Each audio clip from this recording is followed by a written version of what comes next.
Here's another one, another chain rule example. So we've got y equals sine of x cubed. Now, x cubed is a function in itself. You're getting a value and then you're cubing it and then you're finding the sign of the answer. So we go back to our mapping. We've got x and our first function will be to the power of 3.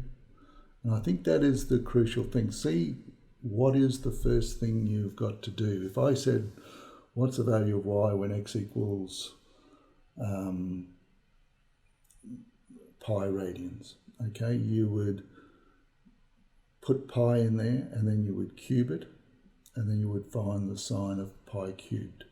That would be the way you do it. So the first thing, and that's what you make u equal to. So you've got u equals x cubed. It is the first thing. U is the first thing to decide which is which, and it is the first thing you would do when you have to evaluate it. And the first thing you'd have to do is get a value and then cube it, and that would be the first function. And then the second function, don't forget composite functions, you've got a function of a function, so you've cubed the value to get x cubed, and then you would find the sign to get that. To go from there to there, you would get sine of x cubed. All right, if you go from there to there. So we got u equals x cubed, and then we've got y equals sine of u. And you think about it, when you put sine of u, you can go back and put x cubed down there and you get y equals sine of x cubed, which is what you've got. Can I also say at this stage that that's not, if I wanted y equals sine cubed x, that's equal to sine x times sine x times sine x. And that's not what this is. So that's got nothing to do with this, but just showing you the difference.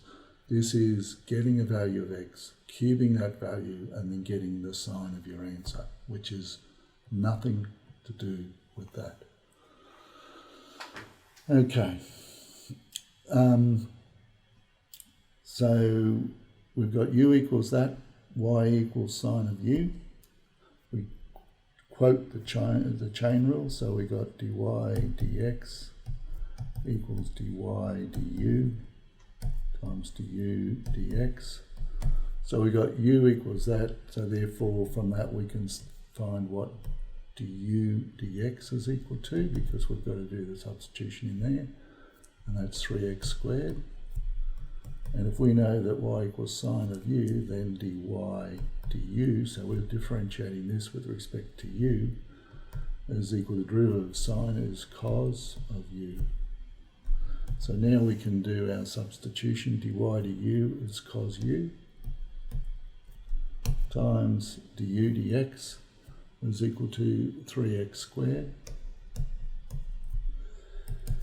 It's conventional not to put that at the end, but to put it at the front so we don't get confused with the cos of that times that. This is one entity and this is another function, sorry, not an entity. This is a function, this is a function, so that should come to the front. So we get 3x squared. Now there's no u in the original question, so we've got to go back and do a back substitution. We go up here and we say u is equal to x cubed, so instead of that u, I can write x cubed. So there's dy dx, given that y is equal to sine of x cubed. So the chain rule is an important one.